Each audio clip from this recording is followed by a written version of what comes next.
After my thank you, my colleagues can also say their own views about the situation in the world and how to strengthen the relationship with Zimbabwe. But all I would like to say, just like other colleagues mentioned, that thank you for your warm hospitality. You've been very welcoming. Your ambassador and your team, they played a great effort. The team in New York also, I like to acknowledge them for the way they support us and help us with the luggage all the way to New York. It was a long flight, but we enjoyed that flight throughout. We ate a lot of food, I must say.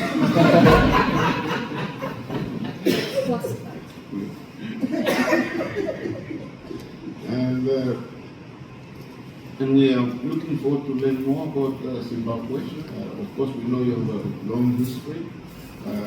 This morning we visited the war mission, and then we went to the SADC, the peacekeeping, the regional peacekeeping training, and then we went to the events university, military university, I think.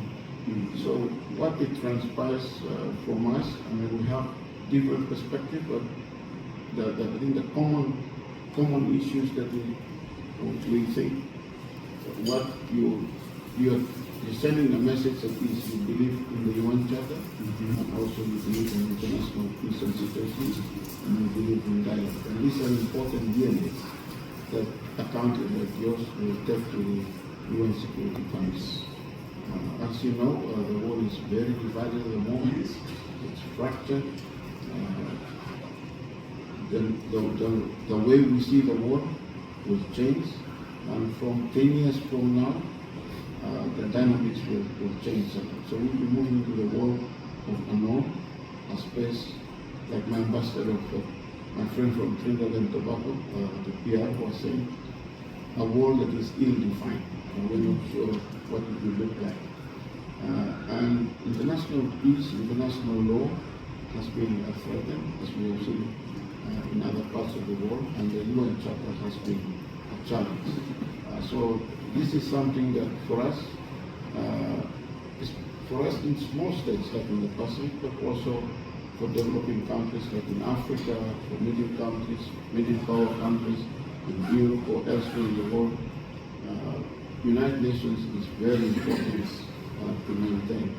If we work together and we follow and believe in the spirit of UN Charter, then international peace can be guaranteed. So international peace and security can only be guaranteed if we all believe in the UN Charter faithfully, but also if we work together to achieve it.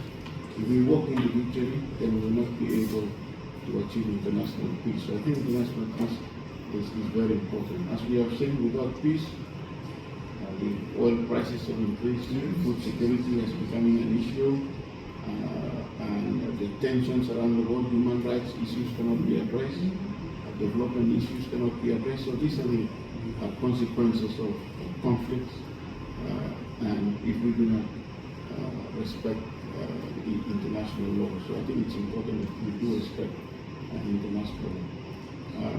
I know a lot of countries here around the table, they are also fine for the UN Security Council seat, and you will have an important role ahead of you. Your role is to maintain international peace and security, and it is becoming an urgent agenda. And you present, when you become the UN Security Council member, do not represent yourself, represent humanity. And not only humanity, but the living spaces all around you. So climate change will be important because you will represent the spring air and all the living creatures that are beneath the waters and what's in the forest. So I think it's very important. That's my message to you. It's very simple. Defend the UN Charter, and let's work together, and let's enhance our collaboration. We are hoping, and we are looking forward to learn more about Zimbabwe, and I know we will change this. I have been at the UN for many years. This is my first visit to Africa. It's a diplomatic visit. I've been to other African countries, attending UN conferences, it's different. But this is an important visit. I'm sure all my colleagues here have seen it. But once again, thank you for your work of hospitality. Thank you very much. I noticed how good you are in tourism, in hospitality, and in fantastic natural beauty, which adds to the kindness and friendliness of your people. It's amazing. Good examples of this in New York is not just your PR, but also the previous DPR, but now the current one as well, Batanai and Somalia of the mission of Zimbabwe. I wanted to say just two more things. One is that we are very proud of the bilateral relationship that we have. The example is our embassy here in Harare, and I already told my minister that I wouldn't mind one of these days becoming an ambassador here. And the second and final thing was just to thank you for bringing this here and for the work that you are developing at the United Nations. From a bilateral, long-standing bilateral partner that we are, we wish to continue being a multilateral partner with you and continue to contribute to this peace and security which we all aim for. Thank you once again. Thank you. Muito obrigado. Thank you, Excellency, and Neil Parsan and the Honorable Ambassador of Trinidad and Tobago to the United Nations. And I'll share further thoughts on the opportunity presented. Thank you very much, Honorable Minister. I'm Taniela. I'm very happy to hear that you have been to our side of the world with this government. I'm the Deputy Permanent Representative of Tuvalu, and I never thought of coming to Zimbabwe, but to top it up, as you say, is the world #1 destination. So I'm very pleased to be here at what they call the world #1 destination. Thank you very much for having us. Thank you. My name is Odo Tevi. You can spell ODO, back to front is still the same. I'm the permanent representative of Vanuatu to the United Nations. Like Taniela was mentioning, I'm really happy that you paid your visit to the Pacific region, especially Taonga and Fiji, our region. As you know, climate affects all of us in different forms. We live in a world ecosystem, so whether we like it or not, whatever happens in other parts of the world or in the climate system or the environment affects all of us. Thank you.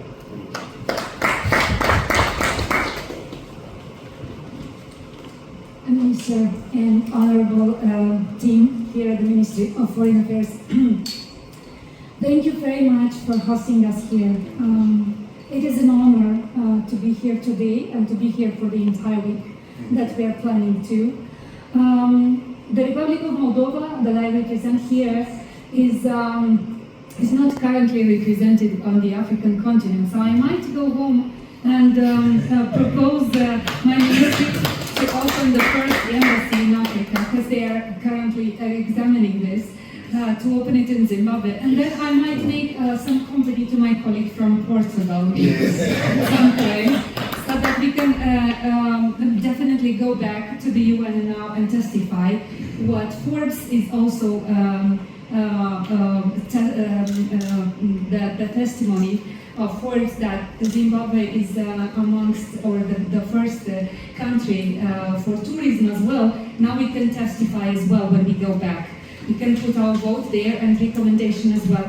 And I take your point, Minister, for children. I like the expression "a child of the UN," because a couple of us here are children of the UN. And let's be together in solidarity and work for the future of this organization. Thank you so much.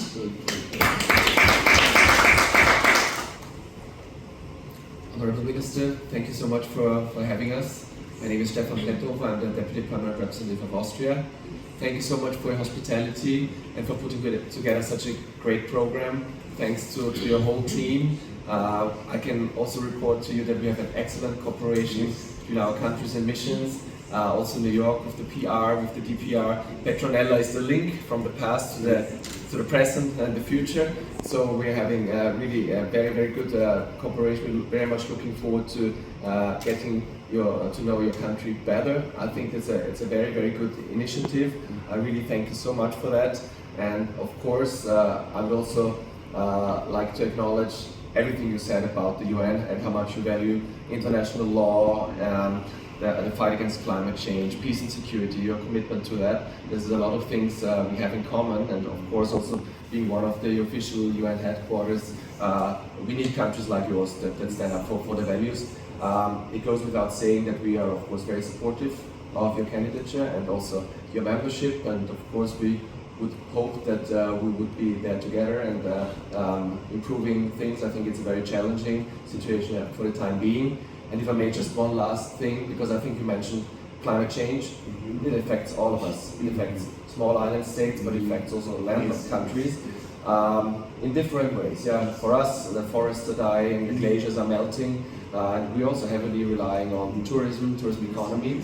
So I also acknowledge really everything you're doing also on renewable energies, and also would like to congratulate you on the second SADC Energy Week you just hosted in Big Falls. So very, very well done, and thanks again. It's a pleasure to be here.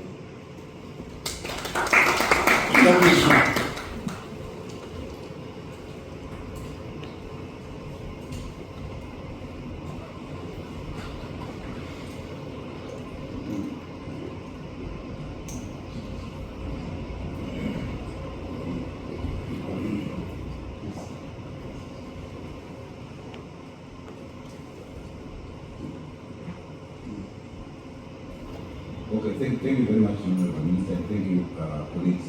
I think you must have a few words to say before we give Thank you, Honorable Minister. Thank you very much. And like my little colleague, thank you very much. You can give the vote of thanks on behalf. But Honorable Minister, I just want to thank you for a couple of things. Number one, I've been here for the first time in Zimbabwe 15 hours ago. And I've had 15 meals. And probably about 4 or 5 meetings.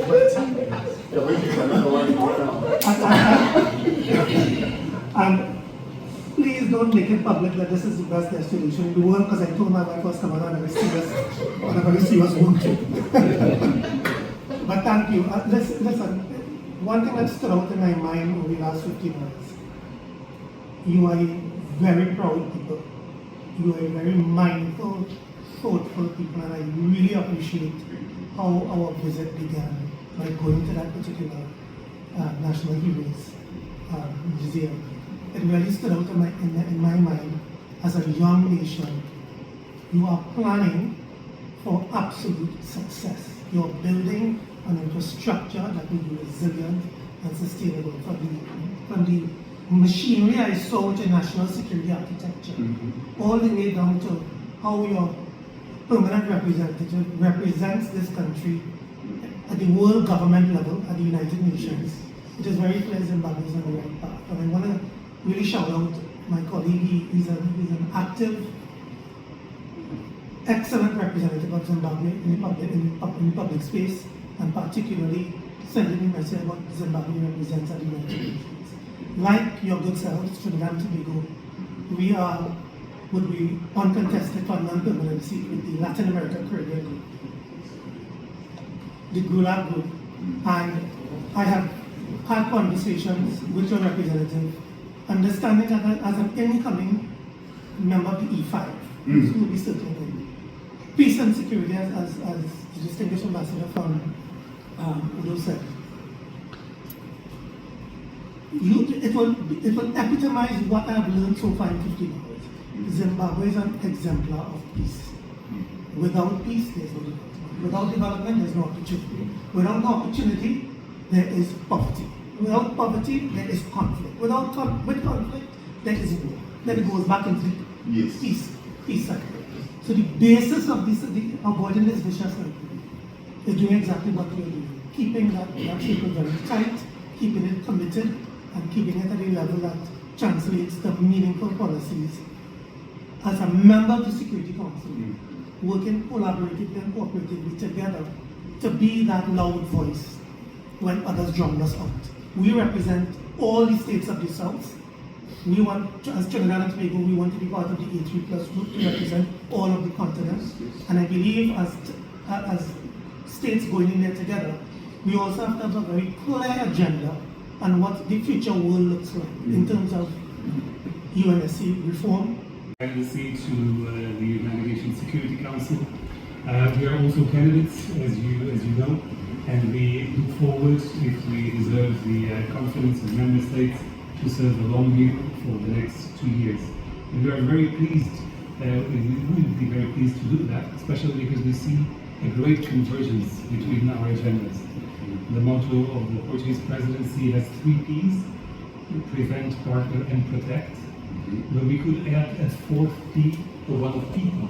Because what comes out of your program, but also what already came out of this day here in Harare, was the focus that you put on people. Yes. This global and comprehensive approach to security is one that we also share. So at peace is not just the absence of conflict, it's much more than that. And what the focus that you put on building the capacity of your own population, the pride that you have in the heritage and national heroes, but also the forward-looking approach that you have for the future generations is inspiring to us. So agendas such as women, peace and security, youth, peace and security, children, non-conflict, but also climate, peace and security are also very dear to our hearts. So we hope that with you at Security Council, we could advance that agenda, and we could also advance the agenda of a reformed council, one where there is a permanent voice for Africa, one which we have been Portugal defending for a long time, and that we hope to see in a very near future implemented. Thank you once again for your hospitality.